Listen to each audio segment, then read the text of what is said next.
kalian adalah seller atau owner yang jualan online, jangan membuat toko online kamu itu sepi orderan, sepi pengunjung, dan sebagainya.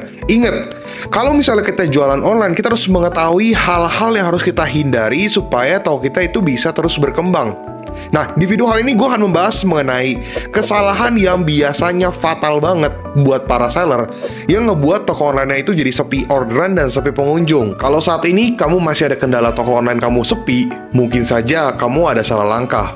So, makanya di video kali ini gue akan ngebahas mengenai hal tersebut. Tenang aja, gue nggak akan pakai lama karena di sini ada 3 poin yang pengen gue bahas dan ini bakal penting banget buat kalian para owner atau para karyawan yang mungkin jualan di online, yang kerja di company, atau mungkin kalian semua yang baru memulai jualan online atau apapun itulah. Kalau toko online sepi, memang banyak faktor, tapi saat ini gue nggak ngomongin soal produk. Karena kalau ngomongin soal produk, itu udah lain cerita. Ini lebih ke langkah-langkahnya saja. Langsung aja kita masuk ke pembahasannya. Yang pertama, produk performance. Setiap produk itu memiliki produk performance atau bisa dibilang dengan skor produk. Nah, masih banyak banget sampai hari ini seller-seller itu yang tidak memperhatikan mengenai performa produknya. Memang terkadang itu tidak kelihatan lah ya, kayak performa produk yang bagus itu seperti apa. Tidak ada parameternya. Memang sengaja mungkin didesainnya seperti itu. Tapi mungkin di beberapa platform itu ada tulisannya kayak misalnya buruk, cukup, baik, atau bagus sekali, atau perfect, ya, apapun itulah. Nah, memang nggak semua platform itu memperlihatkan performa yang seperti itu skornya. Dan kita pun ketika melihat ini performa produknya udah bagus, udah sampai maksimal, belum tentu itu bener-bener maksimal. Karena sebenarnya produk itu memiliki skor yang nggak kalian ketahui. Performa produk itu bener-bener sangat penting. Makanya gue sangat menyarankan teman-teman untuk memperbaiki produk kalian supaya mendapatkan skor performa produk yang bagus. Karena ini bakal bahaya banget. Kalau misalnya kalian ini nggak memperhatikan skor produk, banyak hal yang bisa merugikan kalian. Beberapa kerugian kalau kalian cuek soal performa produk. Yang pertama, produk lebih sulit ditemukan. Yang kedua, iklan kurang efektif. Yang ketiga, menurunnya konversi pesanan. Yang keempat, rusaknya algoritma. Memang apa sih yang mempengaruhi performance dari produk? Tentu saja kalian pasti sudah mengetahui. Kenapa gue bilang kalian sudah mengetahui? Karena gue yakin banget kalau gue ngomong lagi, kalian tuh udah pasti bosen. Karena di video-video gue sebelumnya itu udah sempet gue bahas berkali-kali teman-teman. Dan gue yakin banget teman-teman tau lah apa sih yang mempengaruhi performa dari produk. Cuman gini pertanyaan gue, kalau misalnya kalian mengetahui soal performa produk atau skor produk, pertanyaan gue adalah, apakah kalian benar-benar mencek dan menganalisa bahwa performa produk kalian itu sudah benar atau belum? Jangan so tahu, jangan merasa kalian tahu ini fotonya sudah oke, judulnya sudah oke, deskripsi sudah oke. Wait, harusnya nggak gue kasih tahu ya, karena di video gue yang lain udah gue kasih tahu. Cuma teman-teman harus pikirkan, apakah sudah benar atau belum? Karena gue yakin banget sampai hari ini itu masih banyak banget yang ngaco, serius. Tapi untuk lebih detailnya kalian bisa cek lah video-video gue yang lain karena udah sering banget gue bahas mengenai soal ya performa produk itu yang bagus seperti apa. Yang kedua, stok. Stok ini juga sangat berpengaruh terhadap performa atau algoritma dari toko kamu, baik toko dan juga produk juga ya. Gue juga ada banyak banget nge-handle klien-klien gue, toko-tokonya, dan juga toko pribadi gue. Stok itu bener-bener sangat berpengaruh dan bener-bener fatal banget kalau misalnya kalian nggak memperhatikan soal stok kalian. Kenapa gue bisa bilang begitu? Let's say gue punya produk tersebut udah mulai naik. Ada 2 tipe lah ya, ada produk yang udah mulai naik atau produk best seller di toko gue. Tiba-tiba gue lupa, gue nggak memperhatikan soal stok. Stoknya akhirnya habis. Habis dalam artian bener-bener nol ya teman-teman, bener-bener kayak udah nggak ada, produknya habis. Nah ini bahaya banget, fatal. Ketika produk tersebut udah mulai naik atau best seller di toko, itu malah bisa menjadi ketika udah habis, jadi nggak laku lagi produknya. Kenapa? Karena algoritmanya itu bisa hancur.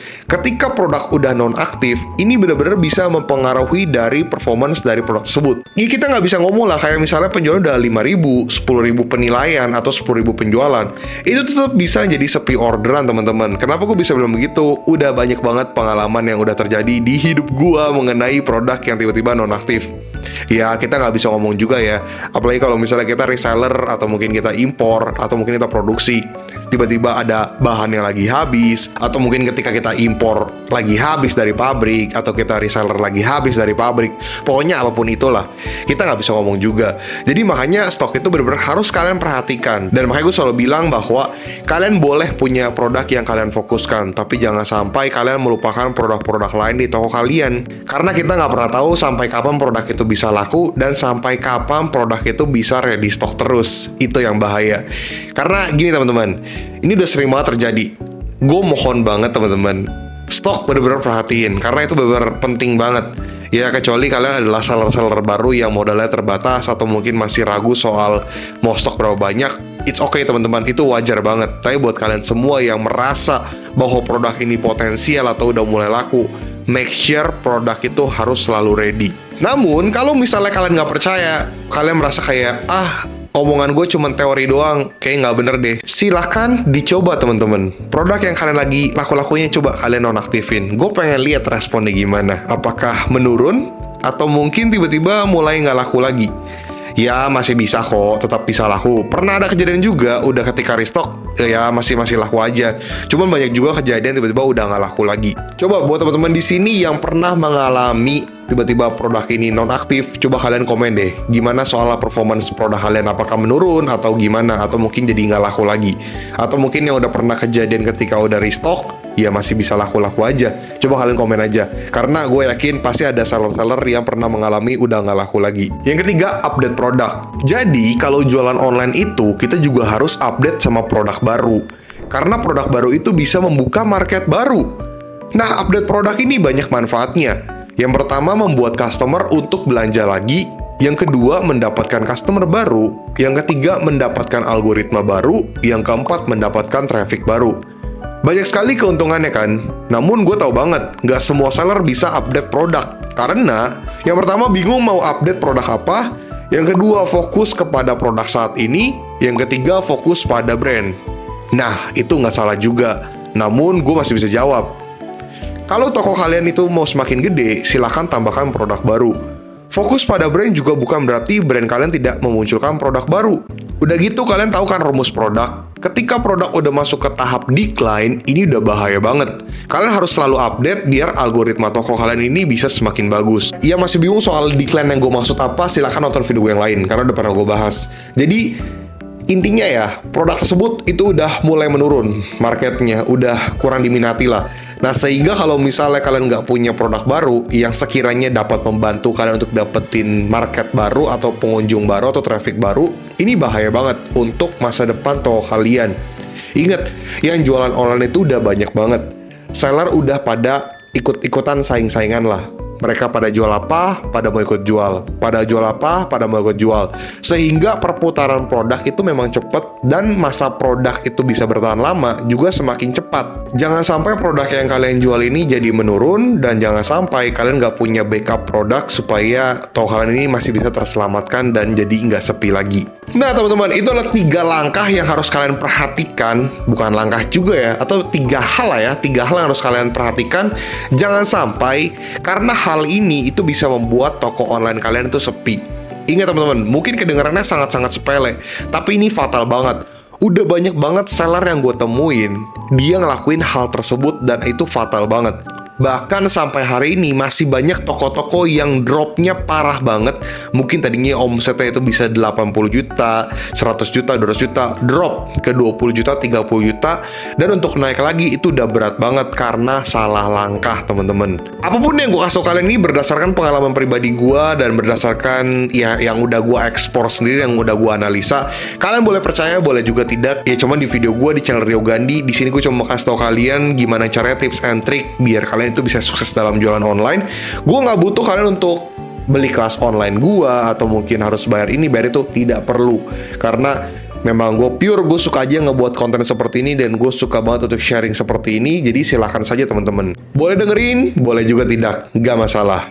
Ingat bahwa jualan online itu menyenangkan tapi juga stres. Di saat lagi rame, happy banget, merasa gue rame nih orderannya. Ketika lagi drop, baru tuh mulai panik. Apalagi drop terus, udah deh stres. Nah, jangan sampai hal tersebut terjadi kepada toko kalian dan juga kalian juga harus was-was. Ingat, namanya bisnis kita punya yang namanya manajemen resiko, bukan? Thank you guys sudah menonton video ini, semoga membantu dan semoga kalian mendapatkan insight dan pengalaman baru. Ingat apa yang gue kasih tahu ke kalian, pesan-pesan gue, dan silahkan nonton video-video gue yang lain karena gue yakin ini video-video gue bakal bermanfaat buat kalian untuk mendapatkan cuan di era digital. Nggak cuma soal jualan online, kita ngomongin soal juga konten dan apapun itu yang bisa menghasilkan lah ya. Affiliate juga. Sekali lagi gue ucapkan terima kasih, jangan lupa like, komen, dan subscribe. Buat teman-teman di sini yang pengen join grup Telegram gue, silahkan join. Linknya di deskripsi. Di situ kalian akan mendapatkan info-info update mengenai video-video baru gue. Kemudian yang pengen beli digital course gue bisa ke desti.store/riogandhi. Itu untuk kelas-kelas online saja teman-teman yang video berupa materi.